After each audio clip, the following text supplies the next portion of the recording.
This is Topic 1, Lesson 5, The Rise of Civilizations. You will need to open your digital notebook, and either you can open your Savas if it actually opens, or you can open this video and use this video to help you. Lesson 5. I just realized, hold on, we want to switch this. My fault. We want Savas on the left so that in case you are watching my video, you can see it even if you minimize it a little bit. Lesson 5. The Rise of Civilizations. As farming spread, many small settlements appeared. In time, some villages grew into cities. In this lesson, you will read about the rise of early civilizations. Get ready to read. All right, let's go ahead and watch this video.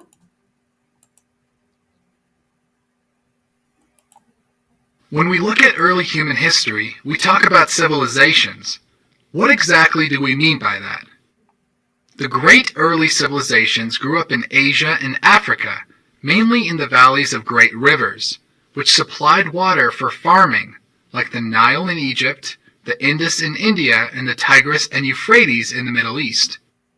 Different peoples lived there, and their civilizations were different in many ways, but they all shared certain features that help define just what a civilization is.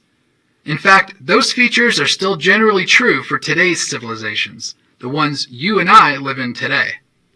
Long before civilizations grew up, people in many places were living in farming villages. Over time, some villages grew into towns and then into cities with thousands of residents. Once you had cities, you had the basis for what historians see as a civilization. Cities grew up mainly where people had enough resources like land and water and food.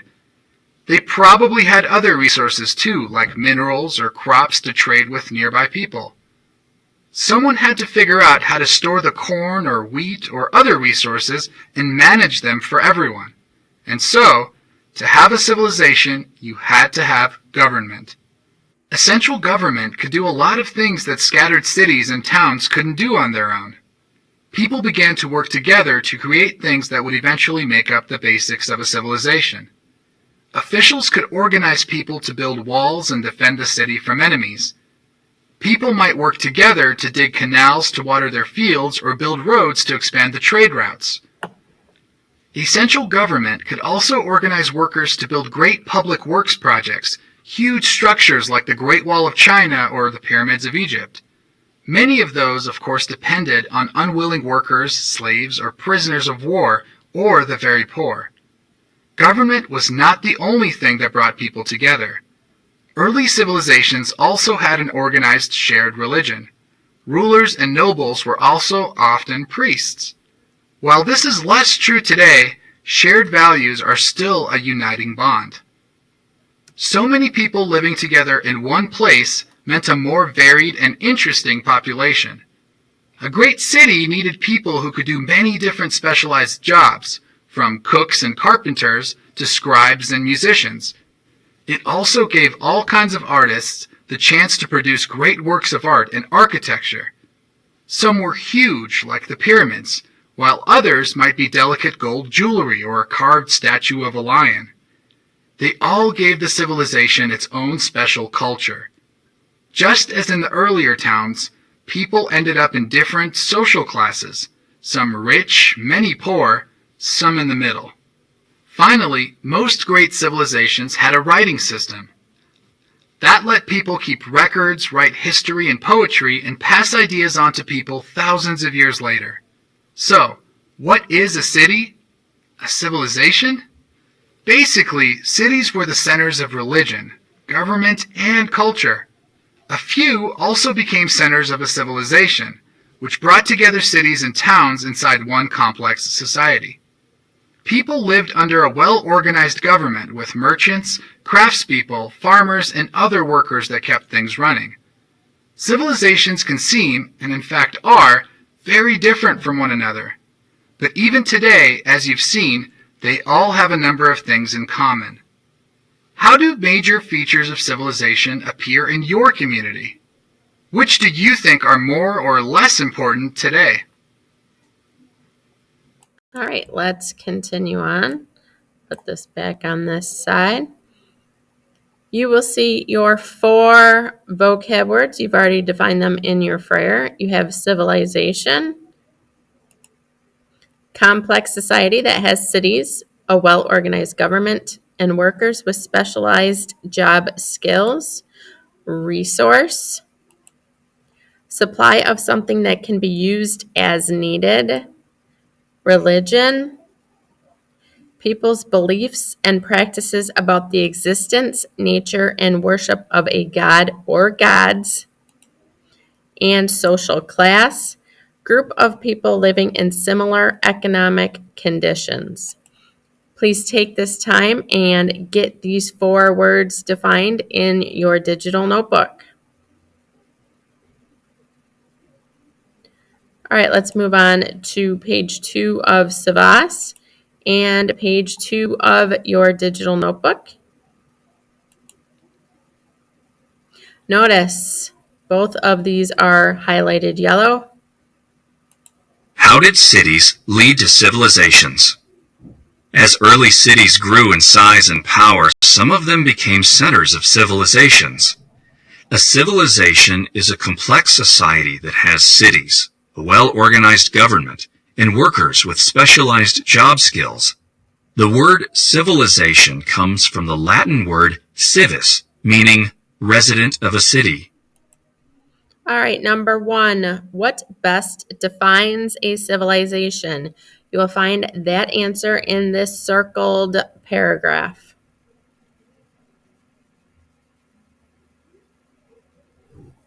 All right, let's continue on. What resources were important? The rise of early civilizations depended on the creation of a food surplus. Creating that surplus, in turn, depended on the ability of people to manage their resources well. A resource is a supply of something that can be used as needed. The most important resources that people needed were fertile soil, fresh water, and seeds. However, these resources were worth little if people could not provide the labor and tools needed to produce enough food. Managing these resources well required a level of planning and organization that marked a new stage in human society. All right, sorry about that. What were the most important resources for early civilizations? You'll find that answer in this circled paragraph right here.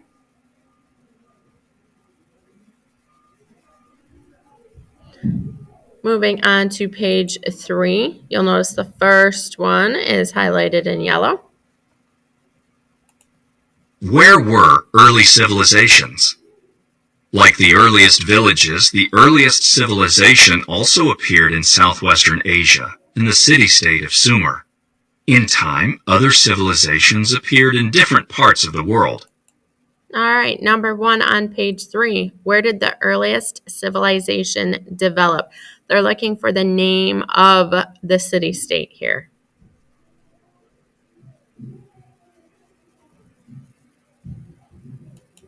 Four of these early civilizations developed in the fertile valleys surrounding major rivers: the Nile in northeastern Africa, the Tigris and Euphrates in the southwest Asian area of Mesopotamia, the Indus in South Asia, and the Huang River in China. River valleys provided a good setting for permanent settlements. Each year the rivers rose and flooded the nearby land. When the floodwaters went down, a fresh layer of fertile soil remained that farmers could use to grow crops. Not all early civilizations began in river valleys. Greek civilization, for example, emerged on a rocky peninsula in southeastern Europe and a series of islands in the eastern Mediterranean Sea. Civilizations also changed their surrounding environment. Farmers near rivers built irrigation systems. Civilizations in the Americas cut down trees and burned them to create farmland. People cleared land to build houses, temples, and markets. Number 2. Why were river valleys good locations for permanent settlements and the rise of civilization? You'll find that answer in this pink highlighted paragraph.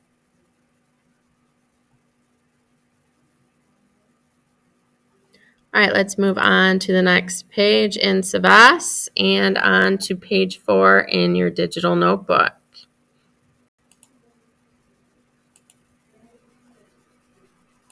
What are the features of civilizations?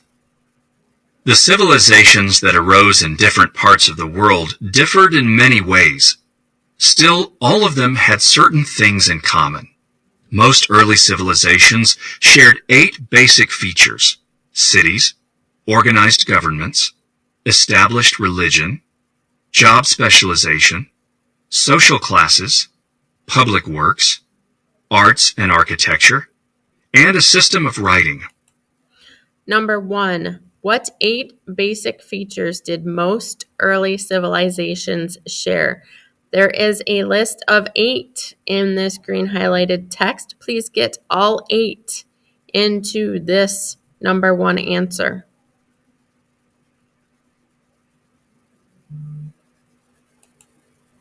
Cities. The first of these features was cities. Early cities emerged near farming centers. As food surpluses led to rapid population growth, villages grew into cities, and cities grew into civilizations. They served as centers of religion, government, and culture. A few ancient population centers, such as Damascus, Syria, are still major cities today. Number 2, cities served as centers for what? You will find that answer in this pink highlighted paragraph.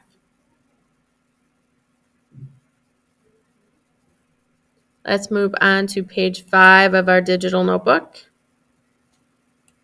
Organized government.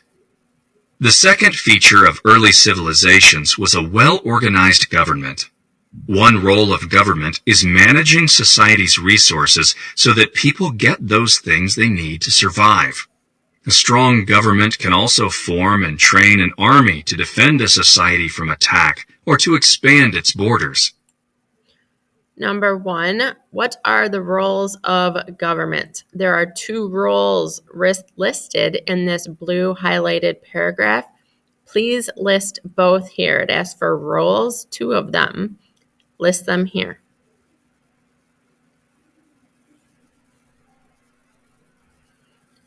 All right, let's move on to page 6 of our digital notebook. As populations grew, government became more difficult. Powerful rulers called warlords took control of tribes in larger areas and formed governments headed by kings or queens. They relied on large numbers of public officials who handled different duties. Established religion. A third common feature of a civilization was an established religion, or a set of shared spiritual beliefs. Everyone generally followed the same beliefs and practices. Religion was often linked to government. Rulers of early civilizations usually claimed that their right to rule came from the gods. In China, for example, emperors were called sons of heaven. In most early civilizations, people believed in many gods and goddesses that controlled most events in their lives. People feared their gods, but also hoped that the gods would protect them from harm. To keep their gods and goddesses happy, priests offered sacrifices and led prayers. This prayer is from the civilization of ancient Sumer. Primary source. May the known and unknown God be pacified. May the known and unknown goddess be pacified. The sin which I have committed, I know not. My God, my sins are 7 times 7. Forgive my sins. My goddess, my sins are 7 times 7. Forgive my sins. Penitential Psalms, translated by Robert F. Harper. From the earliest times, religion included beliefs about life after death. People also looked to their religion for rules about how to treat one another and how to live moral lives. Page 6 of your digital notebook. Number 1, which feature of civilization is a set of shared spiritual beliefs. You will find that word in this circled yellow, 2 sentences.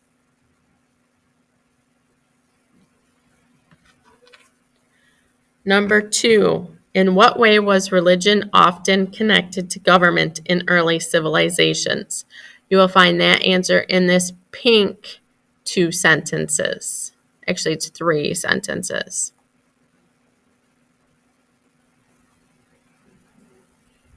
All right, let's move on to page 7 of our digital notebook. Job specialization.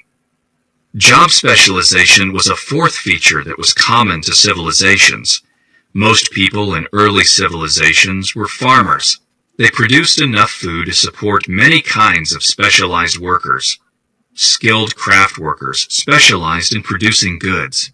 Traders and merchants specialized in buying and selling goods. Job specialization allowed people to develop the many skills and talents needed to create and maintain a civilization. Number 1, why was job specialization important for early civilizations? You'll find that answer in this green highlighted paragraph.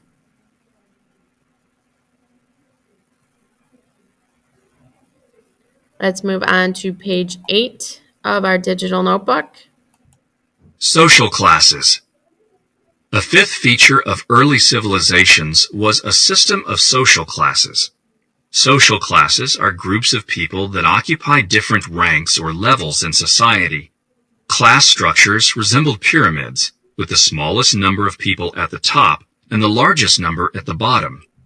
The highest social class in most early societies was made up of priests and rulers. The people at these ranks had the most power and wealth. The social classes in the middle included farmers, merchants, and skilled workers. Members of these classes varied in wealth and status from one society to another. In many societies, slaves made up the lowest class. Slaves were often prisoners captured in war or poor people who sold themselves to pay their debts. Number 1, which shape could you use to describe the structure of social classes in early civilizations? You'll find that answer in this circled yellow paragraph. And notice it is a quiz question. Number 2, what are the 3 different social classes in early civilizations? You'll find one in this 2 sentences, and you'll find the other 2 in this blue highlighted paragraph. So you'll find all 3 in these highlighted sentences. They are highlighted in blue.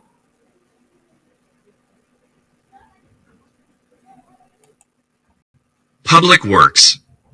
Public works were a sixth feature of civilizations.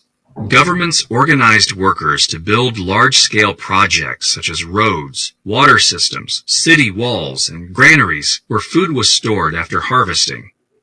Building these public works was costly, time-consuming, and often dangerous. Often workers were injured or killed. Still, public works benefited the society as a whole. Arts and architecture. Architecture was closely related to public works. Early people built and decorated magnificent temples, tombs, and palaces. Many of these buildings served a public function, but they were also objects of beauty. Early civilizations developed other forms of art as well. In this chapter, you can see a number of examples of statues and paintings that date back thousands of years. Skilled craft workers also produced fine luxury items for the upper classes, such as gold jewelry and perfume boxes. Music and literature, too, enriched the lives of early people and became a mark of advanced civilization. System of writing. The final common feature of many civilizations was a system of writing. Forms of writing varied from picture writing to symbols representing sounds and letters. In some early societies, writing was first developed mainly to record numbers, such as the amount of grain harvested. Eventually, however, people used writing to preserve all kinds of information. They recorded laws, wrote down prayers to the gods, and described the mighty deeds of rulers. Historians have learned much about the early civilizations that left behind written records. With the development of writing, we pass from prehistory to recorded history. Reading check. So that last paragraph is super important. Historians have learned much about the early civilizations that left behind written records. So once writing actually starts to happen and these civilizations write things down, it is much easier for historians to actually figure out how they lived. So with the development of writing, we pass from that prehistory. Remember, prehistory is any history before written record to recorded history. So now, with all these civilizations coming to be, it is now recorded history with their system of writing. So we're now going to be studying recorded history. So a lot of the things we study was written about.